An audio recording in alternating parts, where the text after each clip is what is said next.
Oke, kita sedikit refresh Bapak Ibu mengenai pengajuan keberatan. Ini apa sih keberatan ini ya?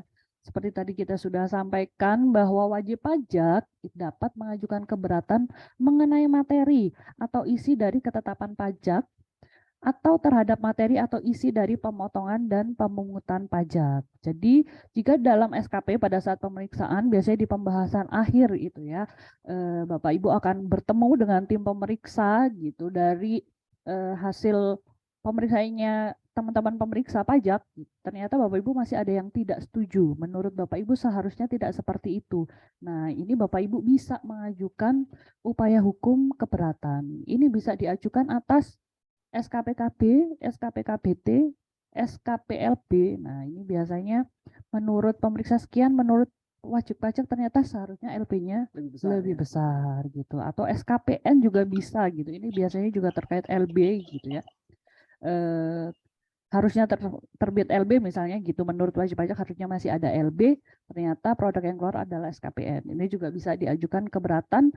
Juga jika ada pemotongan dan pemungutan yang tidak benar gitu ya, menurut wajib pajak masih tidak sesuai gitu. Ini adalah materi-materi yang bisa diajukan keberatan. Ya, jadi produk hukumnya terbatas ini aja ya. Betul. Jadi tidak ada ya keberatan atas STP gitu ya, atau SKP, PKP, ya, itu tidak ada Bapak Ibu ya. Jadi ini adalah produk-produk yang bisa diajukan keberatan, produk hukum yang bisa diajukan keberatan.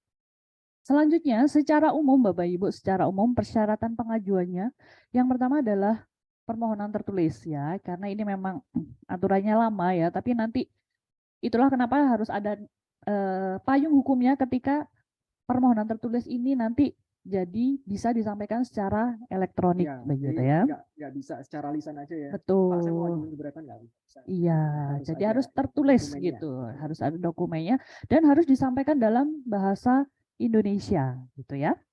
Kemudian yang kedua, isi permohonannya harus menerangkan pajak terutang menurut wajib pajak beserta alasannya. Jadi kalau menurut wajib pajak sekian, nah ini perhitungannya dari mana gitu. Dasar penghitungannya itu apa saja. Nah, itu harus dituangkan lengkap pada isi permohonan keberatan ini. Yang ketiga yaitu adalah satu keberatan untuk satu ketetapan pajak.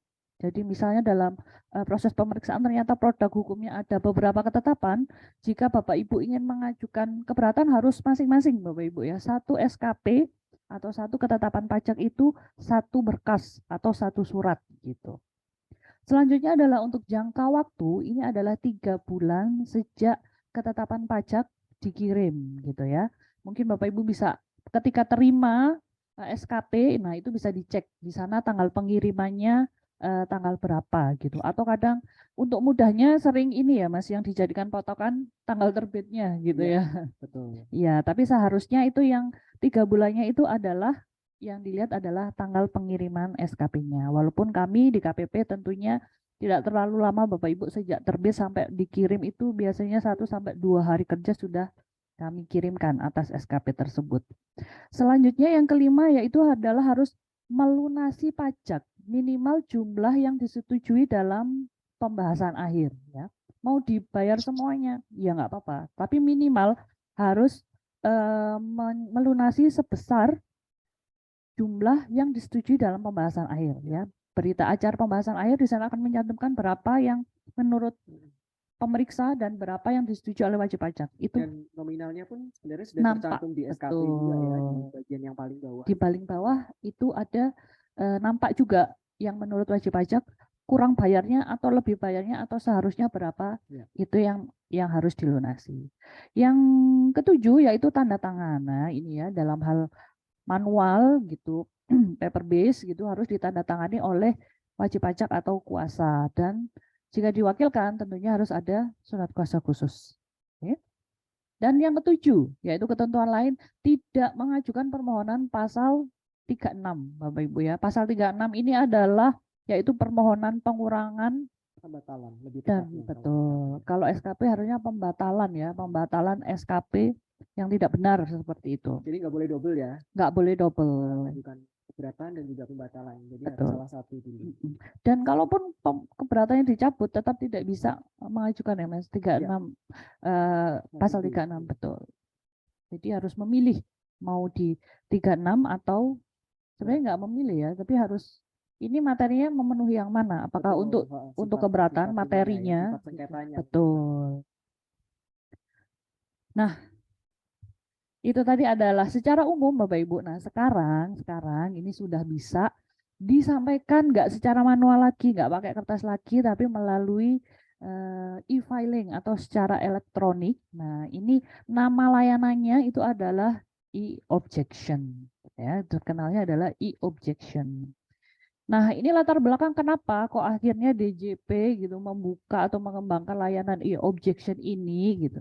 Yang pertama memang supaya lebih efektif dan efisien Bapak Ibu ya. Sekarang kita sudah masuk ke era yang sangat digital gitu ya. Jadi DJP pun berusaha untuk mengikuti perkembangan itu gitu, dan memang yang disampaikan secara elektronik ini nanti akan lebih efektif dan efisien gitu dalam penyampaiannya. Kemudian yang kedua, karena sebenarnya ketentuan mengenai penyampaian surat keberatan secara elektronik itu lebih lama lagi, aturannya sudah diatur pada di PMK 9 2013 gitu ya. Namun tahun 2020 sarananya layanannya baru bisa dihadirkan di DJP online. Ya, secara umum e-objection merupakan aplikasi penyampaian surat keberatan secara elektronik yang tersedia di laman atau situs djponline.pajak.go.id. Dan ini adalah sebagai alternatif channel atau saluran alternatif. Jadi saluran yang ada selama ini yaitu yang disampaikan langsung ke KPP dengan dalam bentuk dokumen fisik. Nah, itu masih bisa digunakan gitu, masih bisa disampaikan secara fisik. Nah, ini hanya salah satu alternatif. Mungkin kalau Bapak Ibu sekarang sering mendengar IPBK itu adalah SAMAM. Jadi e-objection atau IPBK itu hanya tambahan saluran alternatif tanpa menghilangkan saluran yang selama ini sudah digunakan. Dan ini sebenarnya sudah lama Bapak Ibu, mulainya adalah 1 Agustus 2020 ya. Berarti ini sudah hampir 3 tahun sebenarnya layanan ini ada, dan ternyata masih banyak yang mungkin belum tahu gitu, atau karena memang kan fiturnya nggak langsung muncul ya. Betul, harus diaktifasi fitur dulu gitu ya. Dan sekarang dan 2020 juga layanan elektronik DJP belum sebanyak sekarang Mas ya gitu. Mungkin kok sekarang sih Bapak Ibu udah familiar gitu dengan DJP online. Nah, ini mulai nih kita ingetin lagi, ini loh ada e-objection gitu bagi yang akan menyampaikan surat keberatan. Channel ini atau saluran ini bisa menjadi alternatif dalam penyampaiannya. Nah, cakupan aplikasinya e-objection terbatas pada pengajuan keberatan atas surat ketetapan pajak selain surat ketetapan pajak PBB. Jadi ini hanya baru bisa diajukan keberatan atas PPH dan PPN ya, Bapak Ibu. PBB belum bisa diajukan melalui e-objection ini. Dan kemudian ini belum bisa juga mengakomodir pengajuan keberatan atas pemotongan atau pemungutan pajak oleh pihak ketiga. Ini belum bisa. Kemudian yang kedua, pengajuan keberatan oleh kuasa wajib pajak. Kenapa? Karena saat ini nanti pada saat penyampaian permohonan secara elektronik itu butuh sertifikat elektronik Bapak Ibu ya, dan untuk saat ini belum ada Mas ya. Ya, jadi sebenarnya sudah dianggap yang menyampaikan ya wajib pajaknya langsung, iya. Ya. Yang ketiga yaitu pengajuan keberatan yang melewati jangka waktu karena keadaan di luar kekuasaan wajib pajak atau force majeure ya. Jadi seperti contohnya waktu pandemi COVID kemarin, sebenarnya jangka waktu 3 bulan itu diperpanjang. Ya. Diperpanjang sampai dengan 6 bulan ya. Betul. Karena ada force majeure gitu. Nah, untuk permohonan yang seperti ini belum bisa diajukan secara elektronik Bapak Ibu, harus diajukan secara manual begitu. Oke. Keunggulannya apa? Yang pertama tentunya lebih fleksibel karena Bapak Ibu tidak harus hadir langsung ke KPP begitu ya, tidak harus menyiapkan mengeprint dokumen banyak gitu ya. Tidak harus di jam kerja juga ya. Tidak harus di jam kerja karena kami maksudnya. Layanannya adalah 7 hari 24 jam bisa diakses kapan saja. Yang kedua yaitu cepat gitu. Kenapa Bapak Ibu? Karena kalau boleh sedikit kami sampaikan bahwa tata cara gitu ya pengelolaan permohonan keberatan itu sebenarnya KPP ini hanya sebagai penerima surat Bapak Ibu. Surat itu nanti akan kami checklist di sini apakah sudah sesuai dengan syarat-syarat tadi dalam bahasa Indonesia, ada alasan, ada perhitungan dan lain-lain. Ketika sudah secara formal sudah memenuhi, maka permohonan itu akan kita kirimkan ke Kanwil DJP. Nah, kalau KPP Madya 2 ikutnya adalah Kanwil DJP Jawa Timur 1 yang alamatnya di Jalan Jagir Wonokromo nomor 100. Nanti pemrosesan keberatan ini akan dilakukan oleh Kanwil, Bapak Ibu. Dalam hal ini petugasnya adalah penelaah keberatan, begitu ya. Nah, ketika Bapak Ibu mengajukannya secara elektronik, maka kasus gitu ya atau permohonan Bapak Ibu ini akan langsung masuk ke petugas atau yang berwenang di Kanwil gitu. Jadi KPP hanya mendapatkan notifikasi saja. Tentunya ini adalah lebih cepat Bapak Ibu ya karena tidak ada waktu untuk berkas itu di KPP dulu diteliti kemudian dikirimkan gitu. Jadi ini akan lebih cepat berkas ini sampai kepada Kanwil atau dalam hal ini PK nanti penelah keberatan yang akan memprosesnya. Yang kedua tentunya adalah aman Bapak Ibu karena langsung terdokumentasi di server DJP gitu ya. Jadi tidak ada resiko misalnya ternyata pas di pengiriman ada kendala gitu, suratnya nggak sampai kembali pos dan lain-lain seperti itu ya.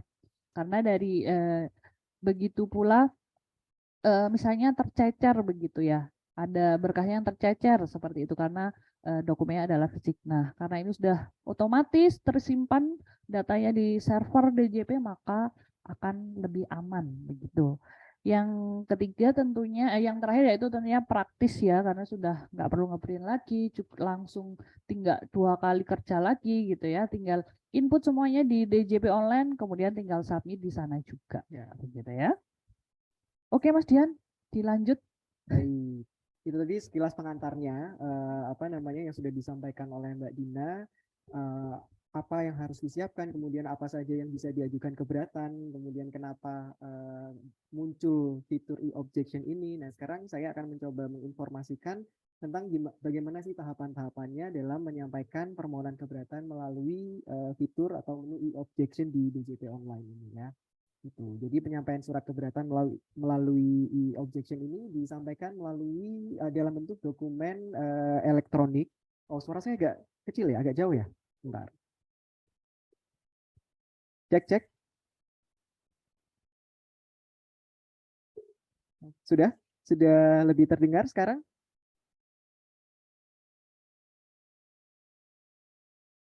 Sudah ya? Oke, terima kasih konfirmasinya. Oke, saya ulangi sedikit ya.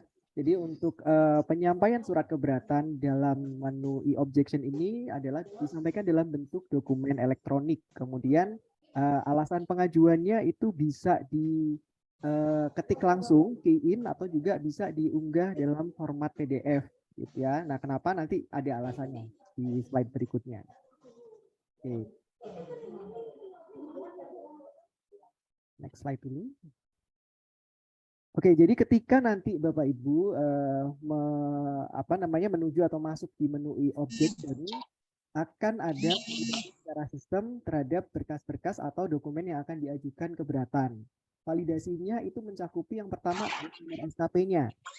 Apakah nomor SKP-nya sudah betul sesuai dengan yang diterbitkan oleh KPP, kemudian jangka waktu pengajuannya apakah lewat 3 bulan atau tidak, kemudian apakah sudah melunasi jumlah minimal pajak sesuai dengan hasil pembahasan akhir, kemudian validasi berikutnya apakah ada historis pengajuan pasal 36 yang tadi ya permohonan pembatalan SKP, atau apakah SKP ini sebelumnya sudah pernah diajukan keberatan ya, pasal 25 ini tentang keberatan gitu. Jadi nanti kalau misalkan semua validasi sistemnya sudah, checklistnya udah memenuhi semua kondisi-kondisi ini, maka nanti untuk penginputan surat keberatannya bisa dilanjutkan gitu ya.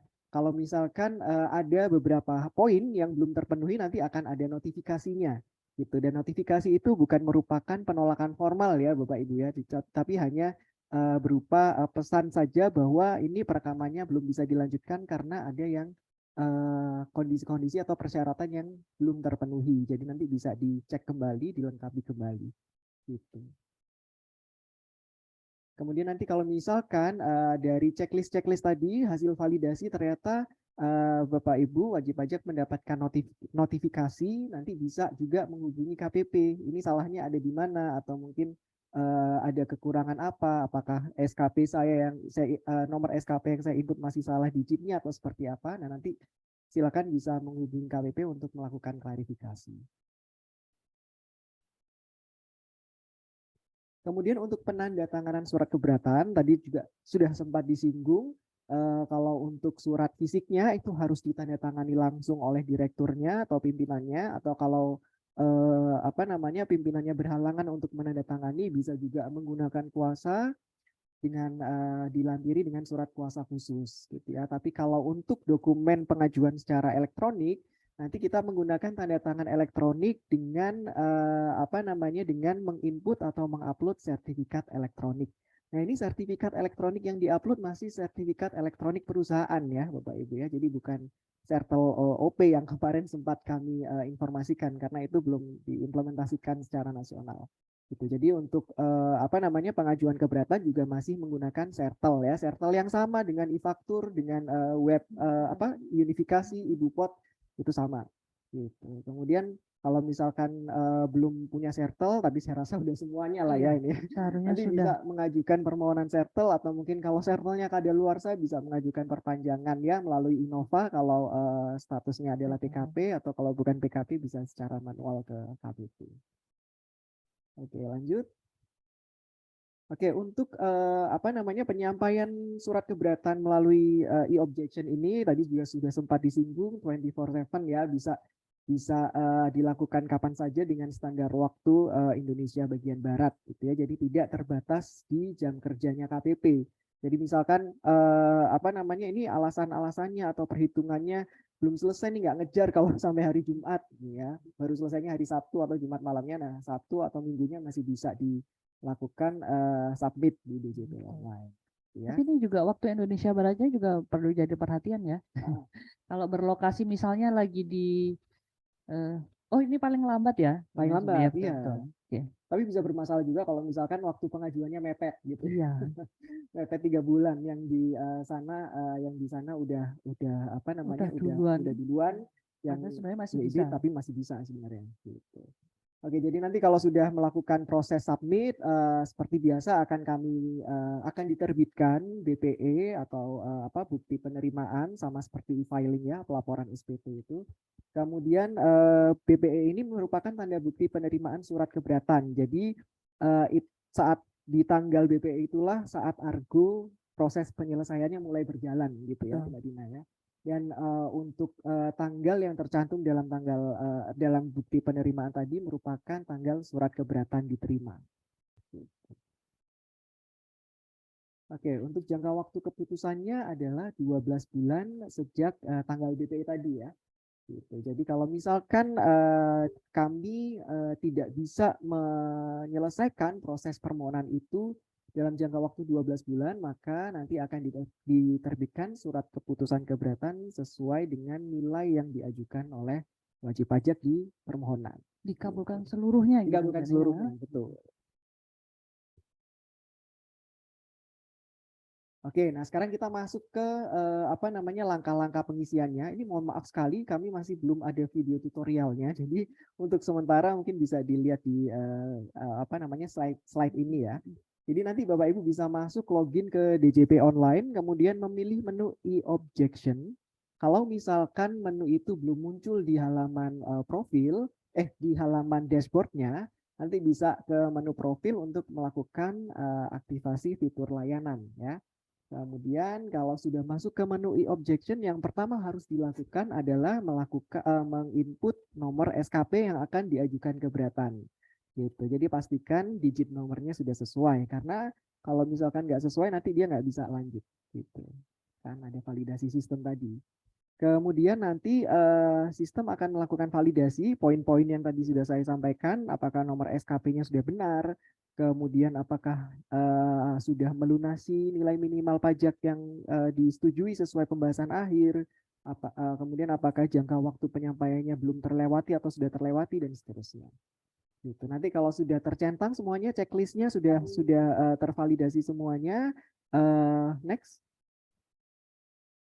Nanti akan muncul data pengajuannya, gitu ya. Data pengajuan ini berisi nominalnya, ya, kemudian apakah sudah pernah diajukan keberatan sebelumnya atau belum, gitu, dan lain sebagainya. Nanti kalau sudah terisi semua dan dicek semuanya sudah sesuai, bisa melanjutkan ke langkah berikutnya. Langkah berikutnya adalah perekaman pembayaran, gitu ya. Seperti yang tadi sudah disampaikan bahwa saat pengajuan keberatan atau sebelum pengajuan keberatan, Bapak Ibu wajib pajak harus melunasi sejumlah yang sudah disetujui di pembahasan akhir, atau gampangnya bisa dilihat di berkas SKP-nya itu di bagian paling bawah itu ada nilai nominalnya. Kalau misalkan pada saat pembahasan akhir tidak menyetujui seluruh hasil pemeriksaan, berarti tidak ada pajak yang harus dibayarkan, gitu. Jadi bisa langsung tidak perlu mengisi ini, gitu ya, tidak perlu mengisi ini. Gitu. Kemudian kalau sudah merekam NTPN pembayarannya, langsung masuk ke tahap yang terakhir, yaitu penandatanganan, gitu ya, diupload sertelnya, passphrase-nya diinput, kemudian baru submit. Gitu. Kalau sudah, maka surat permohonan keberatan ini sudah terkirim ke server DJP dan sudah masuk ke dalam case management untuk dilakukan proses penelitian dan proses penelaahan oleh teman-teman di kami. Gitu. Nah, nanti setelah seluruh prosesnya selesai, Bapak Ibu akan menerima bukti penerimaan elektroniknya seperti ini contohnya, dan juga print out dari surat permohonan keberatannya, gitu ya. Jadi ada 2 dokumen yang bisa di print untuk disimpan sebagai arsip. Gitu. Oke, ini notifikasi yang muncul kalau misalkan tadi checklistnya ada yang tidak terpenuhi, jadi nanti Bapak Ibu bisa langsung menghubungi KPP untuk melakukan konfirmasi atau menanyakan ya, apa yang belum terpenuhi atau apakah ada yang salah. Gitu. Mbak Dina bisa kembali ke slide yang sebelumnya, tadi saya agak terlewat. Belum, yang sebelumnya lagi pada proses perekaman tadi. Ya, ini di data pengajuan di situ ada kolom untuk menuliskan atau mengisi alasan, ya, alasan pengajuan keberatan. Nah, tadi sudah sempat disinggung juga untuk alasan ini bisa diinput secara key in atau diketik manual, atau juga bisa diupload PDF-nya. Karena kalau di sini itu ada batasan karakternya maksimal 4.000 karakter. Jadi kalau misalkan alasan pengajuannya kira-kira melebihi dari 4.000 karakter itu, Bapak Ibu bisa mengetik atau membuat alasan pengajuan dan juga perhitungannya di dokumen terpisah, kemudian nanti di convert dulu ke PDF, baru di-upload di kolom yang tersedia itu tadi. Oke. Jadi lebih simple. Kalau biasanya berkas-berkasnya cukup banyak ya Mbak ya, sampai ada berapa bundle. Nah, ini cukup ringkas. Jadi sudah lebih sudah lebih praktis, gitu ya. Sebenarnya untuk dokumen-dokumen yang dipersyaratkan hanya itu saja, gitu ya. Cuman nanti karena biasanya kalau wajib pajak mengirimkan surat permohonan keberatan itu kan sampai bawa berkasnya berkardus-kardus. Iya. Ada yang berkardus-kardus juga karena mungkin itu dokumen-dokumen untuk memperkuat alasannya mereka, ya. Mulai dari dokumen yang mungkin itu pada saat itu sudah dikirimkan pada saat pemeriksaan dilampirkan kembali, gitu. Nah, kalau dari kami itu sebenarnya tidak perlu dulu. Nanti yang penting surat permohonan keberatannya sudah memenuhi persyaratan formal dan sudah terinput di server. Ketika nanti memang dari teman-teman penelah keberatan membutuhkan dokumen-dokumen pendukung yang lainnya yang tidak wajib dilampirkan pada saat penyampaian, ya itu bisa dilengkapi di kemudian hari. Begitu Bapak Ibu kira-kira. Nah, silakan kita langsung masuk ke Betul. sesi diskusi. Kalau ada yang ingin ditanyakan atau disampaikan, monggo. Jadi materi hari ini memang cukup ringan ya, Cukup singkat, gimana? iya. Cukup singkat gitu karena memang kami hanya menyampaikan informasi Bapak Ibu bahwa Iya. ini loh ada layanan e-objection yang bisa dimanfaatkan gitu. Betul.